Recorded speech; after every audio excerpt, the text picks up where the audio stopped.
And welcome back to Cookies and Milk. I'm your host, William.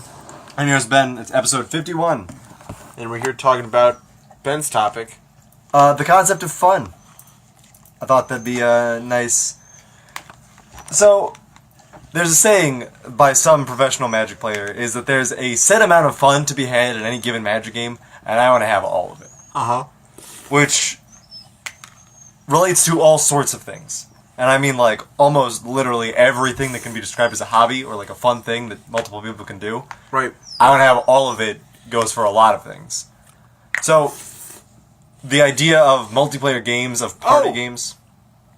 We're eating coconut cake. Oh, yeah. Today's Coconut. cookies are coconut. It's German chocolate and the coconut frosting. Right. It's great. It's, like, probably the best cake. So, you think of a game like Mario Party, you think of a game like Smash, you think of a game like Towerfall, you think of any sort of party-ish game, any party game that still has an air of competition to it. And in order for someone to have fun, in order for someone to be winning, it means that someone has to be losing. Yep. Which is just something that happens in video games. Sometimes you have to sit down and say, like, well, I'm literally going to be losing this video game. And that's obviously not very fun. Obviously not how you want to be playing video games.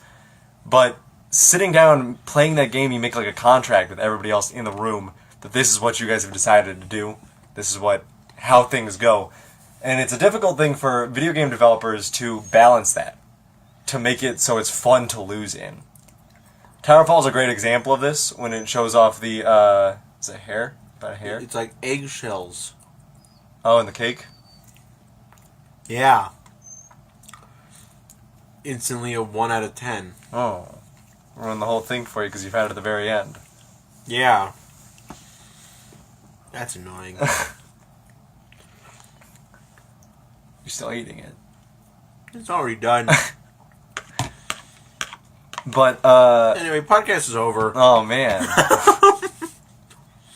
I think it's, like, one of the biggest things, and in, like, any sort of, in order for a game to have competition, it has to have some sort of winning and losing, and the game has to, like, toe a real fine line of how much that means to each player. So for example, in a game like Nidhogg, where things can go back and forth so often, and the games last anywhere from, like, 30 seconds to 30 minutes, Yeah. when you finally lose that, you're either going to be super happy, like, of, like, one of the best games you've ever played, or super annoyed at one of the worst games you've ever fucking played in your life. Yeah. It's like Towerfall. Yeah. Towerfall, and I think Towerfall's a great example of how to do it correctly, because, like, oh my god. Like, even when I was, like, losing real bad in Towerfall, some of the way the games went were just amazing. The gameplay is fun enough to keep you invested even if you lose. And it's fast, which is a lot of the thing. Yeah. I think speed has a super big factor into it. Yeah, if it really wears down and you're still losing, if it goes on long enough and you're still losing, that is a real annoying thing to do. Just losing in a game back and forth for an hour is going to fucking wear you all the way down. Yeah, when you play Towerfall and you have one hit, you die in one hit, it only shows that you lost until the last second. In a game like Smash, sure, you can turn a game around, but if you're at one stock and they're at two stocks, and just starting their second stock, it seems like you've lost already. At the very best, you've got this amazing uphill climb to make. And it's going to be a combination of luck and skill to get yourself out of it. Yeah. At the very worst, you're just getting stomped on. Yeah. Which isn't fun. Nobody likes being stomped on. That's just how the world works. I feel like Mario Party 10, we play that a lot on, like, family game night type days. And like, it's fun enough, but Bowser Party in its whole is just, like, one person is going to have a really good time, or three people are going to have a good time, and one person's going to have a shit time about it. One person wins if they just make it the worst for everybody else. And it's the desperation of it all. Like, it's it's condensing the emotions you feel in Mario Party anyway. Right. Like it's sure it's been a middle of the road game. It's sure you could have a Mario Party game where it's like neck and neck, but at the end of the game, it's like it's obvious that this person won. Like that's a thing. Right. Like It's the type of thing that I feel bad about. Like, we played this one game of Mario Party 10 where I got the boo every single time. and you still won. And, I was, and then at one point, I stole half of somebody's stars. And then, I just was on the way up. And then, at the very end, when it was like, oh, we can all get bonus stars and beat Ben at the very end. And then I just got all the bonus stars because I had a bunch of bad things happen to me that game. And, I was already, it dragged my mood down so low. Also, the things that happen in Mario Party aren't particularly, funny or entertaining. It's a fun enough game, and it's, sort of exciting in its own right, but, I've never had, a Mario Party game where I look back on fondly, you know what I mean? Nothing ever happened that I was like, this was great, this was the absolute best. Yeah. When this thing happened, or this thing happened. We should play Fortune Street. Yeah. It's a game of luck and skill, in which you need to understand what's a good sacrifice to make, or when to spend gold on this or this. Right. It's like Monopoly without all the baggage. Is there baggage in Monopoly? It's just setting the whole thing up. Yeah, oh, that's true.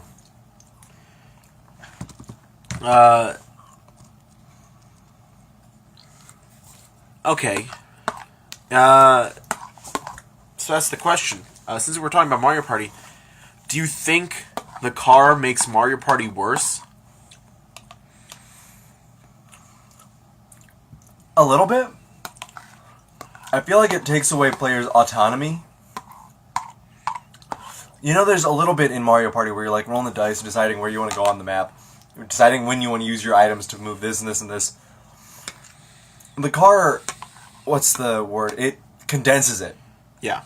All into one, use your dice box to move this far to screw over other players and get yourself these advantages. Yes. But there's one path that you're going to be taking.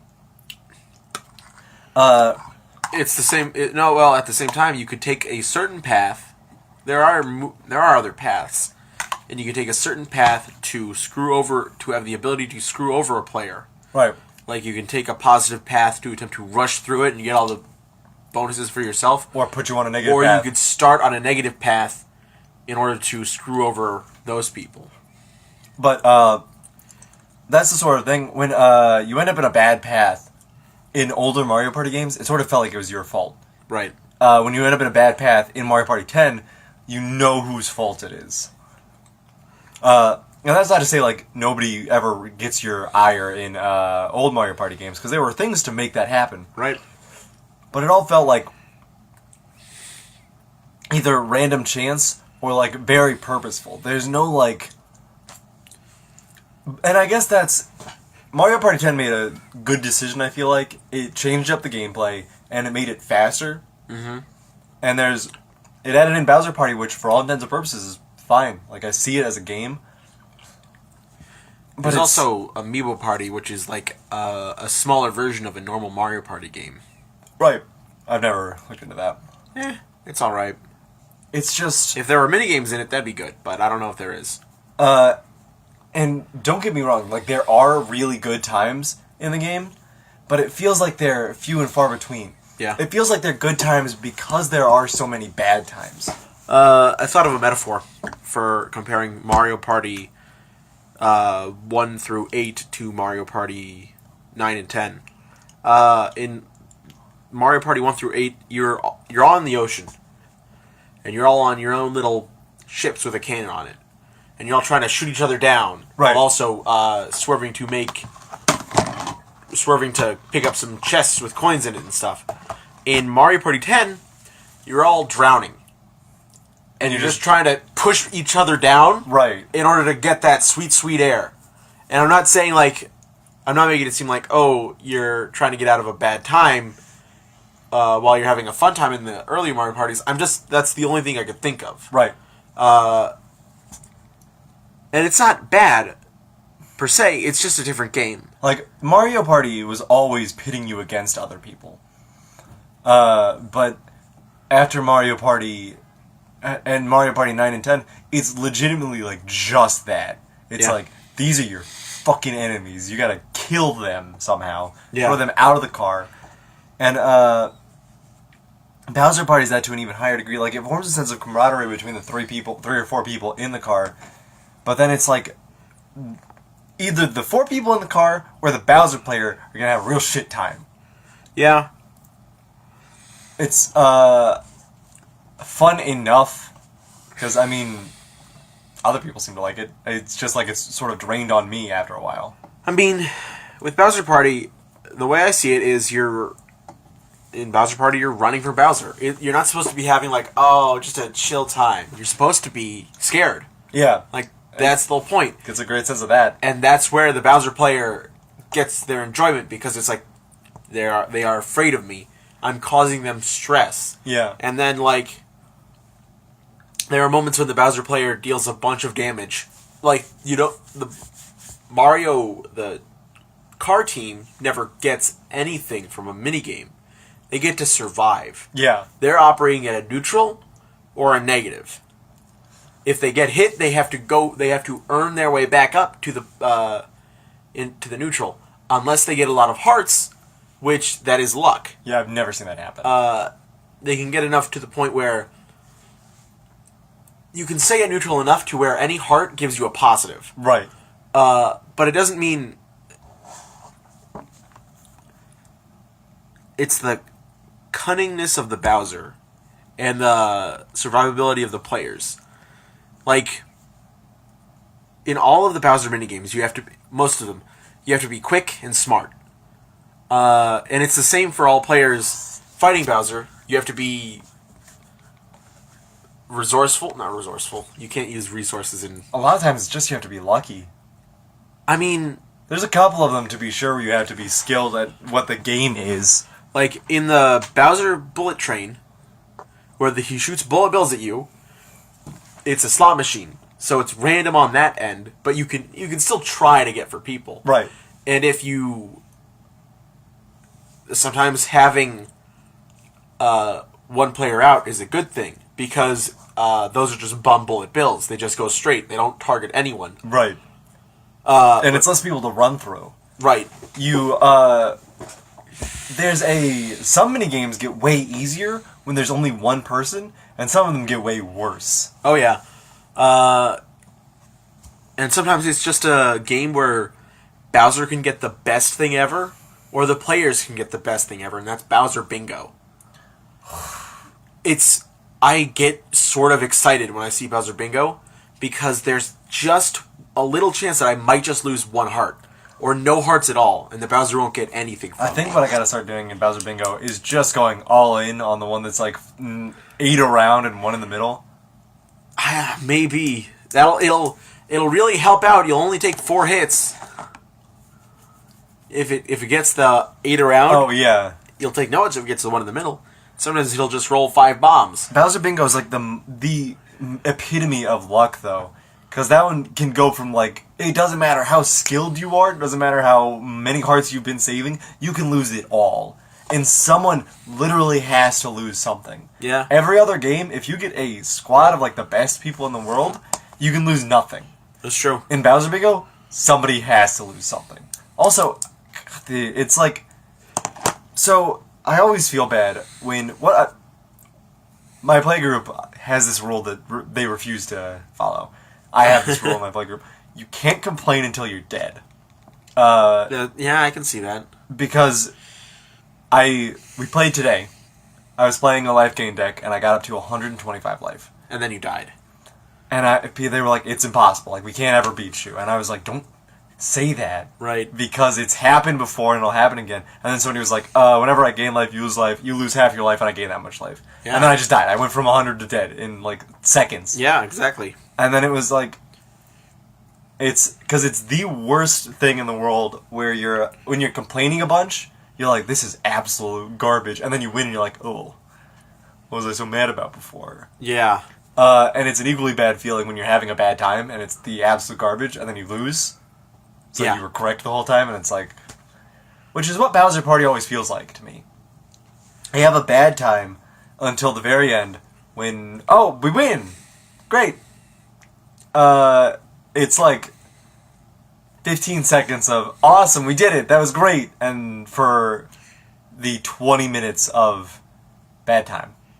Well, there's the adrenaline of flying by the seat of your pants every single time Bowser approaches. I think one of the things that... Like, that's for Bowser's Castle, that's literally it. Like, I think one of the things that would just make it the slightest bit more like, oh, hey, is if Bowser could ever miss, like on the dice.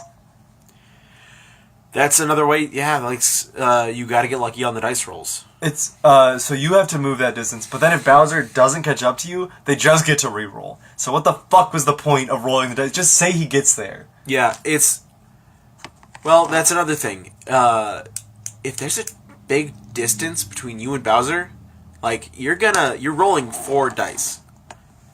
At minimum, Bowser's rolling 4 dice. You can also take away a dice and give him 3. So, And you can also go down to 1 dice. on him. On you. Why?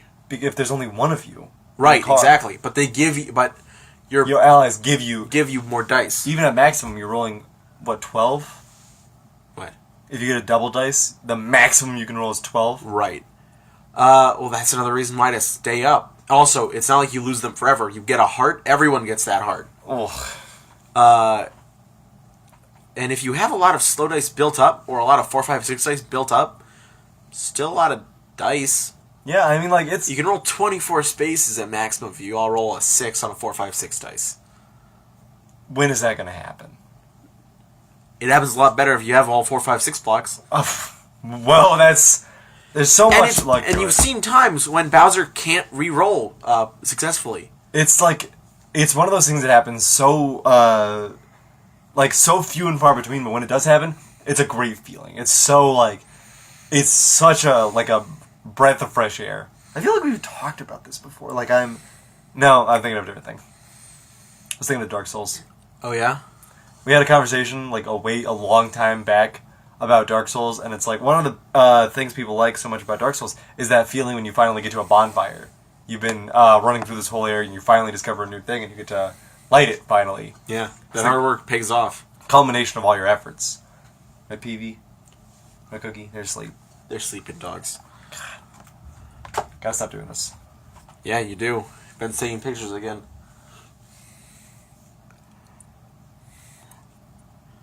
I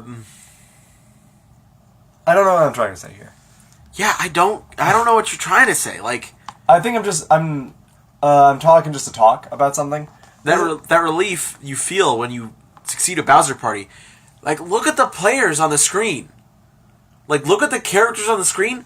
That's genuine relief. Yeah. Like, when they survive a Bowser attack, or Bowser can't reach them, they're fucking like, holy shit, dude. And when they get hit by a Bowser, they're fucking scared. They feel pain whenever Bowser gets to them and hurts them. You want Mario to get hurt? No, that's why I don't want to play Bowser Party. I don't want to feel bad. I don't want to have to feel bad for 30 minutes. I mean, like, there's no wrong way to have fun if you really like, and you and your friends really like Bowser Party. More power to you. I guess... Thanks, I like Bowser Party. Coward. Like, people... Okay. So people can have fun in stress. That's true. Like, when you're challenged, when you're racing against the clock, you can have fun doing that. Yeah. Bowser Party doesn't feel like I feel like I have literally zero input in most Bowser Party games. It's the same sort of thing that I feel like when I'm playing most Mario Party 10 games, is that I just feel like I don't have any input on... There are so many different factors moving me forward. You're getting pulled along the ride. Right. Like, I can understand what you're saying. That's why I think we should get the new Mario Party game on the 3DS. The one with toads and stuff. There's a new Mario Party game, and you get to play as a toad, and it's like a Smash Tour type thing. Huh. Where you run around a board, and you collect Mario Party characters. And then you engage in minigames and stuff. It looks fun, but it's been out for a while, and I don't know. If it's gotten any good. Yeah, I haven't seen enough of it. Yeah. And at the same time, I'm really looking forward to see what they do with the Switch Mario Party. Yeah. If that's a thing. It seems like a good way to do it since they advertised it being mobile and everything. Like, you take it to your friends' parties. Right. If I have an excuse to play Mario Party. I'm trying to think, because I've had, there's so many different multiplayer games that, cut out all the feel-bad parts. Like, I mean, obviously you're gonna feel bad during parts of it when you're losing, but I think one of the tricks is to make losing fun, Yes. and more often than not, it's just not that fun. What games have done that? Towerfall. Yes. The trophy system in Towerfall is one of the best things I've seen. Because by the end of the game, it's like, look at all the things you accomplished even though you lost. Yeah. And that being said, you can get joke trophies, where it's like the fetal position award, Yeah, or what is it? Miscalculator? Miscalculator. Don't you get hit by your own arrow? No, it's where you, there's no arrows in the quiver and you keep firing. Oh, yeah. There's... One of the best things about Towerfall is just when the results screen comes up and you see what everybody did, and it's like, players got like 5 deaths, 5 kills, 5 self-kills, so they ended up at like 0 or everything. Yeah. And you get to look at that, and you get to look at all the different awards and everything. And even in the instant replays, where you see some of these absolutely absurd kills that happen. Yeah. And I've got like so many of them still even saved of just like these absolutely bonkers things that happen, so that even when a player loses at the very end, it still feels like they had a good time. Yeah. Which I feel like, and I mean, it's obviously not easy. It's one of the things that every competition ever has struggled with, I think. I remember being a child and like hearing about sports teams and everything, and like when sports teams would lose and I would feel bad. Yeah. Which is just like a weird thing I did as a child. Because it was like all these people came out to see them and they came out and tried their hardest and they couldn't do it. Yeah. It's like a crushingly sad thing. It's because I would lose in soccer all the time and it was just like a sad, unfun thing to do. Right. I mean, same here, but I didn't care. I mean, yeah. Like- I didn't like give a shit about it. I remember losing a lot and then just leaving and be like, whatever, I got fucking orange slices. Yeah, I would leave and be like, I ran around a lot. I'm ready to be done. I'm ready to be done, I think. I don't care about this ball. Who needs it? I can't... Good hustle, what are you talking about? God, good hustle is like the most meaningless Good thing I've hustle! ever said. Good hustle out there. Nice hustle. As they scored a goal on your team. Good hustle. Good hustle out there, William. You did a good job. Good hustle. Why do that to children? I don't know. Why do adults care so much more about Children succeeding. children's sports than children do? It's one of those weird things that's like, I thought this was supposed to be like a fun, good time for these kids, and you're like Screaming? getting way too upset about it. Yeah. Dude.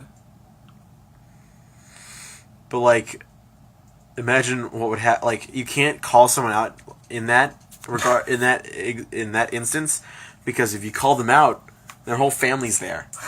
You can't be like, "Hey, buddy, it's just a game," and then the dad turns around, the wife turns around, the two sets of grandparents turn around, the aunts and uncles. I don't know what's a family reunion. Yeah, Jesus I Christ. shouted at someone at a family reunion. That's what I realized. They were having this was your family reunion.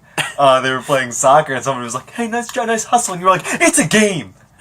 You ever think about that? You know, and strangely enough, the entire family turned on me. Like, they were just waiting for that instance. They fucking They threw down their potato salads and were ready to go. they square up.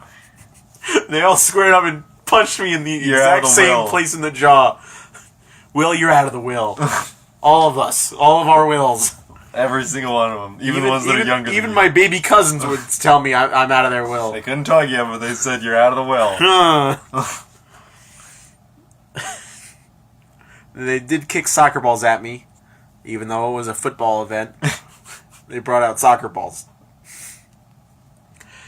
You know, Yeah, that's what football's called. Soccer's called in Europe. I think I was at the World Cup, Which one? Your entire family reunion was meeting at the World Cup. and I said, "What the fuck's the point of this football?" And then everyone was like, "Hey, fuck you, dude!" And then I got killed by like thousands of people. You ran onto the thing and you grabbed the ball in your hands. You were like, what? "There's no point." I grabbed the ball and I popped it. I popped it with a knife. And It's I'm so like, easy. I win now. I win. I kept, first, the team had at me. They kicked me with Did their you strong go to feet. jail? What happens to the people that disrupt a game by running onto the field? I think you get arrested. I do get arrested, or I get apprehended by security, and I have to pay a fine. At the very least. I have to pay for the ball, and then everyone's fun time if they didn't have a second ball. Why didn't they have a second? And they're like, "Don't worry, guys, we have backup balls," and they realize I popped them all before the game started. That's sweet. That's a good prank. And I'm like, "Oh no, what happened?" And then they, the ball. "Oh jeez, you should have a backup." "Oh, you're kicking me again." That's fucked up, dude. It's just a game. Like everyone on the stands, like even like the little kids that have have the soccer balls that they want to get signed, like that could be used in a popped professional. them. I like as I was walking down, I popped them all. Like I'm like, "Hey kid," I just I ran onto the field. No, as unbeknownst to them, you're like a regulator for the sport. Like you're a high level judge, and the kid's like, "Can you use my ball?" And you're like, "That's not legal. That's That's not a legal thing to do, kid. Look at my pocket. I have a license. Let me check that. Let me get my air pressure out. I used to Get get off on just me! like at the end. I'm the There's referee. no gun. I'm the referee. I can't believe you'd want this ball to be signed. Pop it. I go at him, You pull something out and it's an air gauge and you're like, "I bet you thought I was gonna pop it, huh? I'm not that insensitive." and then I push it, and then I push it further in, so it pops it, it goes So, through the so other side. I pull the air gauge out and I pop it like someplace else where it doesn't go into the hole.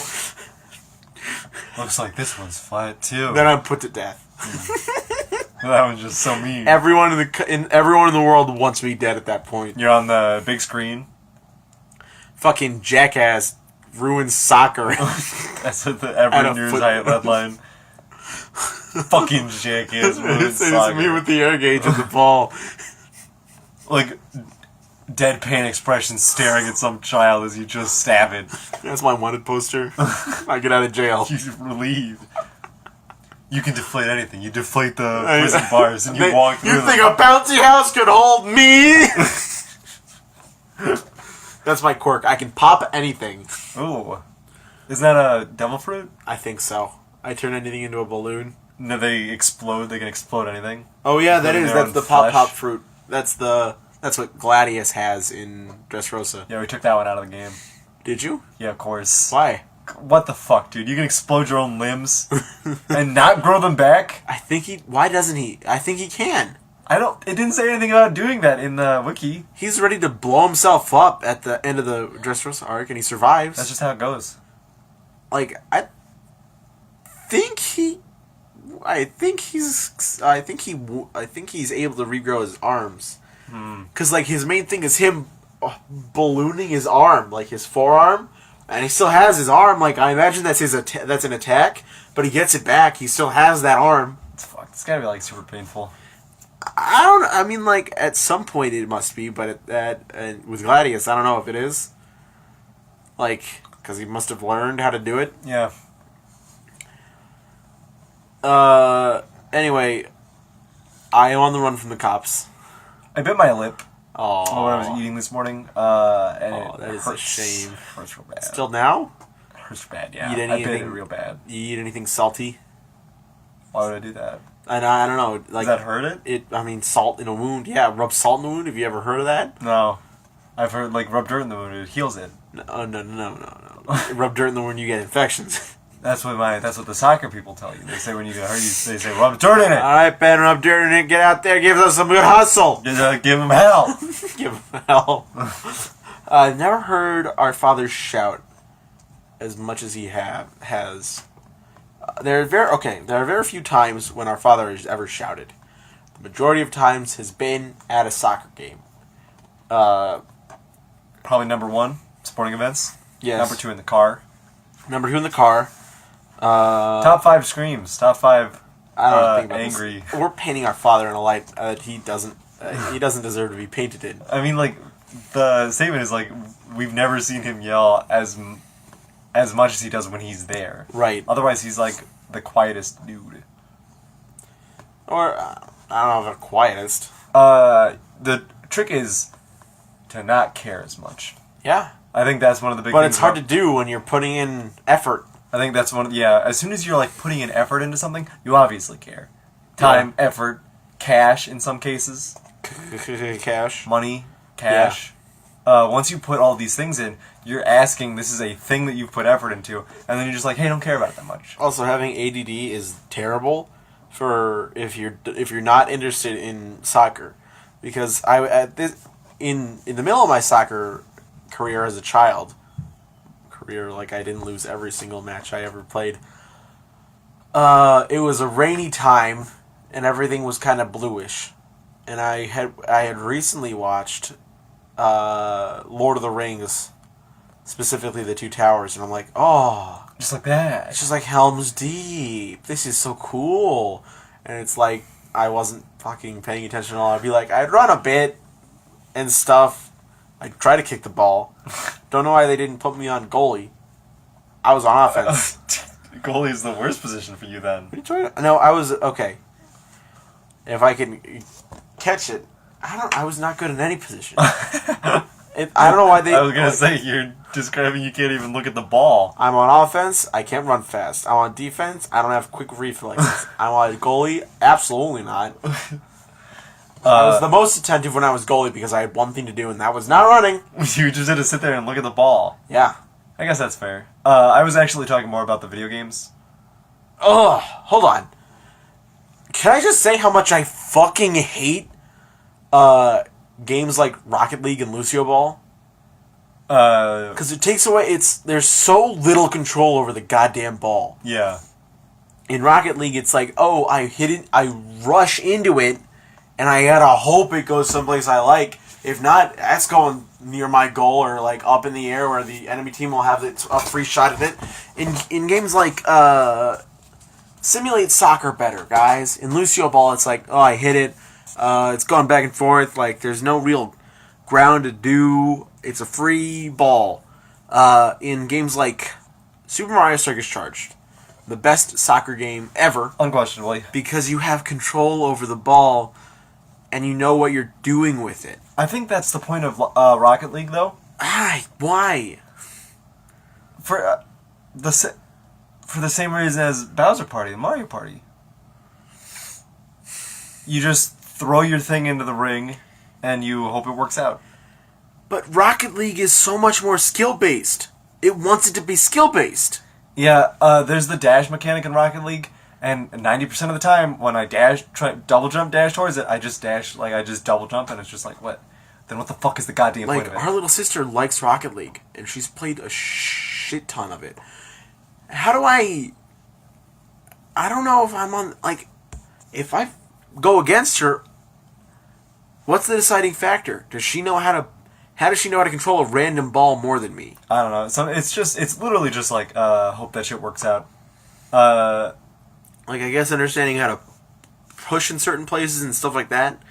But at the same time, no. It's one of those things. There's like an esports community for Rocket League, and I can't imagine that. Like, the ball goes far away from you, and that's it. You have to fucking drive over there to keep kicking it. And at that point, someone else is already hitting it. Like, team-based, I guess, but, like, do you know exactly how far it's going to go before There's you like can hit so it? many fucking mats, you gotta be charting out everything, and then somebody touches it the wrong way, and you're like, well, fuck. There's my whole strategy out the window. Yeah. Lucio Ball was, like, fine, but there was a goalie position, and 90% of the time it was just, like, worthless. Because when you were actually scoring in Lucio Ball, it was going, like, all the way across the goddamn stage. Like, that's what it got to. Like, when Lucy Ball came back around this time, I couldn't get the loot box from the win for it because it wasn't fun. I didn't like playing it, and it's just annoying. And it's like you try your hardest, and it's just a lucky shot. Yeah. It's never like, oh, the skill of the player outmatches the skill of the goalie. It's this shot that got lucky just bypassed the goalie entirely. Like, went above his head, or something like that.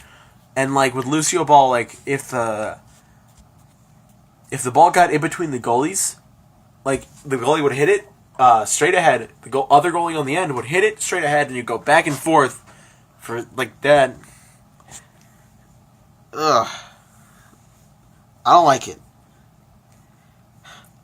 One of the things, especially with Rocket League, has like a 5-minute timer on it, and it makes it feel like less fast. But when it goes, it's fucking going. Like it goes so long. Lucio Ball is the same, and especially since Overwatch has like a prize system to it, when it was like, hey, you gotta win a Lucio Ball to get the daily loot box. Also, the fucking overtime. Fuck it. You don't just call it a draw and give both people loot boxes. Yeah. That's the thing that fucking killed me about Capture the Flag too. Because Is of it the was draw like- system? Yeah, I was like, alright, well, go into overtime. No, there were draws. Were there draws? Did they institute draws? Yeah. Did both people get loot boxes? No. Because it's counted as loss for What? both sides. Stupid. Fucking, I hate Capture the Flag. Yeah, it's like the worst game mode. Because at one point, you're playing a team that's so lopsided.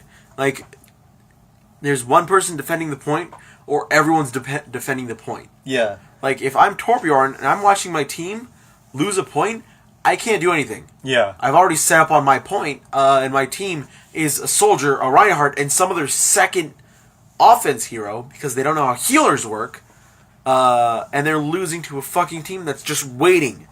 Yeah, There's literally. no, and if that's the case, like 3 people are defending, one person's coming around to me and not winning because of my turret and me. It's like, so check out how every single Capture the Flag goes. You set up your team, and this is literally every single game. I'm not sure I played a game that wasn't like this. Here's your team. It's one person on defense, all 3 people pushing. Here's their team. Symmetra, Bastion, Torbjorn, and a D.Va. And it's just like, is D.Va pushing? Yes, D.Va's going to be pushing. Everybody else is going to be sitting there guarding that flag with their goddamn lives. Yeah, or you have to be a fucking stealthy ass motherfucker and hope they don't choose a defense hero ever. Right. I saw this one gameplay that was like Lucio went all the way around the map, like he got off the side of it and just walked around the whole thing, Yeah. and then hopped up and got it, which is like funny and like cool. But let me go realistically. Lucio goes all the way around, gets up there, and then gets killed by 4 Symmetra turrets, and then that's that. What time are we at? We're nearing like the 40-minute mark. Yeah, 37 minutes. Let me just say this one thing. Why do people think only playing DPS is fun? I don't know. Like, I understand that some offense heroes are fun, but like, it's fun to play as a defense hero too. Like, if you think It's fun to hold a point. Torbjorn isn't fun, he's pretty fun. If you think Reinhardt isn't fun, he's fun. If you think a Mercy isn't fun, you're probably right. Yeah. If you think everyone's fun, There's a lot of fun to be had playing Overwatch. you don't need to have fun by being 3 offense heroes on defense. Like, I get you want to play deathmatch and everything, but, like, you don't have to. Look at the payload. That's a great time to be had. Look at being on the payload, being on the point. I can understand if you don't play deathmatch, so go do that. We have that now. You can It's over go there. leave Also, speaking of 4v4 deathmatch, a goddamn nightmare. at points. Like, I like it when it's going great and when it's like, it feels like a real fight, but if I fucking spawn again right next to one of them, like right next to the enemy team, I would fucking lose my mind. It's just like, hey guys, oh, I'm dead. Yeah, Awesome. Why did you spawn me next to the Junkrat game? having a weird spawn point is kind of weird. Yeah, like the maps aren't big enough to like really institute good spawn points. Like that's what which is weird because it should be able to because there are houses yeah, to spawn out of. but I get, and At the it's same time, you can spawn camp because there's no direction in the game. Oh, it's raining and thundering. yeah, it's a lot of lightning outside. What was I gonna say? I feel like I understand why they have the random spawn thing, but I feel like the game should at least do the 30 seconds of, or fucking half a second of, is that where an enemy is? Yes, we're gonna move you over here. Yeah. Is that where an enemy is? Yeah, we're gonna move you over here. Mm-hmm. But it does not do that. Quick Slap question ass. to anyone watching: how is Pharah fun? How do you have fun while playing Pharah? You get a lot of, you either get a lot of direct hits and feel great, or get a lot of lucky hits and feel pretty great. Yes. It's never fun fighting a Pharah, though. It is fun killing a Pharah. I suppose. Like, the only one who can properly kill a Pharah are probably a Widowmaker and a Soldier 76. Torbjorn. Torbjorn eats him up. No, he doesn't. I mean, Pharah's real good at killing. If Pharah looks at the turret, that's it. But Pharah has... if Pharah comes back after knowing where a turret is, you're done. Because there's no bullet drop for Pharah. There's no loss of... velocity? Altitude? Like, no, there's no loss of damage on long-range blasts. Sure. Most annoying characters. Top 5 most annoying Overwatch characters. Go. Pharah. 2. Mei is kind of annoying to deal with if you're alone. Symmetra.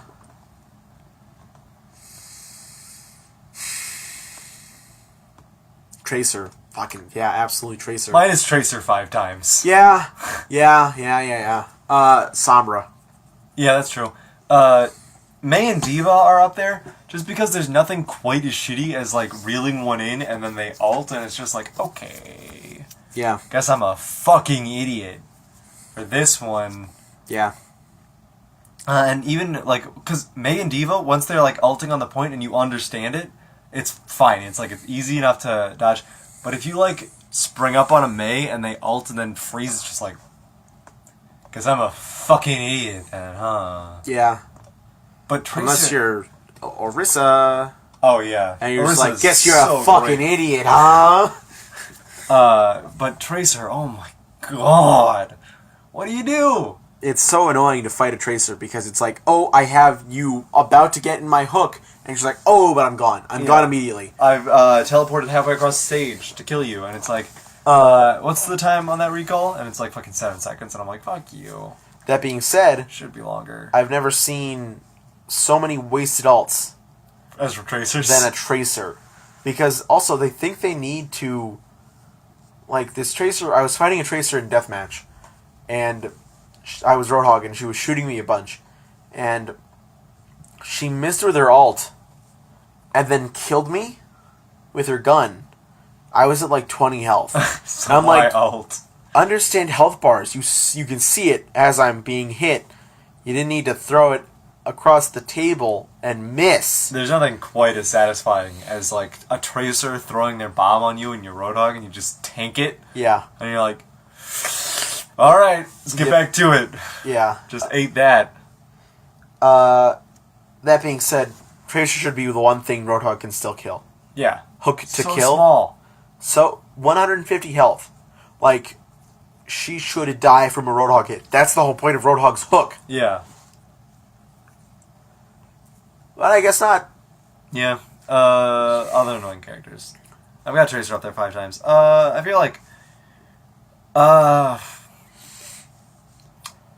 don't know. I feel like Tracer's the only one that I'm consistently like, somebody else get this fucking Tracer out of here, dude. And then I switch to Winston and I'm like, gotcha now, Tracer. And the Tracer kills me and I'm Winston and I'm like, just kidding. Every single rocket hit from Pharah feels like you can't hit me, huh? You can't hit me? I'm up here, you can't hit me. Yeah. I mean, I'm fucking skillful as shit, you can't hit me. Oh, I've fallen down to the ground. Ooh, I'm right back up there with that jump pack. Yeah, I'm gonna fly up here forever. There's nothing quite as annoying as like walking out and seeing a fucking Mercy and a Pharah up in the sky and you're like, it's gonna be one of those games. Dude, you ready for Mercy and Mystery Heroes? She's already like priority number 1, you have to kill her or you're gonna lose. And now it's just like, oh fuck, they have a Mercy. You mean Total Mayhem? Oh, yeah, I guess that's Think also... about that. I don't play Total Mayhem that much, but yeah, you're right. It's so annoying in Total Mayhem when you're working as hard as you fucking can to kill a defending team, and then Mercy comes in and reses them all. But now that she has res Attached singular, to fucking L1. it's worse because you kill one person that's been fucking you over for a while, And then they do it. and she reses that immediately. So they don't lose their momentum at all. You just go right back into it, and Mercy has her res again in like what, fucking 10 seconds? Now that it's Turtle Mayhem, and she'll have that super form. And then she'll be resing every 2 seconds. Yeah. It's good. It's a good time. I think that's the end of the episode. In order to get the most fun, you have to experience the worst agony. Like, you have to go through the worst thing ever to get to the best result. There's... Sometimes. Yeah, That's absolutely. that's the case with Overwatch, that's the case with Mario Party 10. That's the case with Magic a lot of the times. I wanted to steer this back because I played games of Magic today where I lost both games. One of the quotes that I find that brings in that makes me the most satisfied with things is, you're here for a good time, not a long time. Yeah. I don't mind dying 100 times in a video game if I can say I had a fun time doing it. Yeah. It's when I didn't have a good time and I lost that there's no redeeming quality for it. Mm-hmm. Like, why the fuck would I do that? Why'd I waste my time? Which, that's what got me in that fight, in Smash today. That fight where you got everything, Right. and I still lost at the end. That was like all my skill at once, And it wasn't... and I still got shit on. Like, that's what got me. But that's the dice you roll. in order to have that great time, sometimes you have to have bad times. That's life, I think. Yeah. Anyway, thoughts on the cake? Good. I mean, mine was fine. There were no eggshells. Mine was okay. I kind of want to go have more. You can't crunch eggshells too easily. And they just sort of like, and it's not like it's hard to pinpoint where they are when you're chewing them, so you can't really get them out of your mouth. Yeah. So I probably swallowed some eggshells. Like small ones. None that are gonna... He's dead. Just like the internet at my house, so that's good to look forward to. Oh, that's so sad. Yeah. Like, sometimes our internet cuts out for like 5 seconds, and that sucks because I'm in the middle of a video and it's like, ooh, video's gonna have to load again, Oh. buddy. And it's like, that's annoying. But why is your internet out? Storm. Oh, you know it's already out? Alan just told me, so hopefully well, it's like it comes back. You got your data and you can play. Oh my god, Ben Pitt rebels so much, is like he had fur all over his hand. Dude, the data down there is fucking garbage. Oh, I know, dude. That's why I love your Wi-Fi down there. But apparently it's out. Just play a game. Just play a game. It's 11 o'clock. I gotta go to bed. Yeah, go to bed. You don't need internet right now. I gotta get my dailies. Get your dailies earlier in the day. I can't. I'm busy doing things. I don't. On my iPad, I was watching YouTube videos and I had to let it charge. I did get my Treasure Cruise dailies on my iPad, so I should be okay. I'm just gonna get my dailies here before I leave while I'm doing the laundry. Yeah. Also, don't... this is kind of weird since it's still the podcast. Don't forget to put the other stuff back into the dryer. Right, yes. All right. Alright, I think that's the end of the episode. That's the end of the episode. I've been your host, William. I've been your host, Ben. And that was Cookies and Milk. Bye, guys.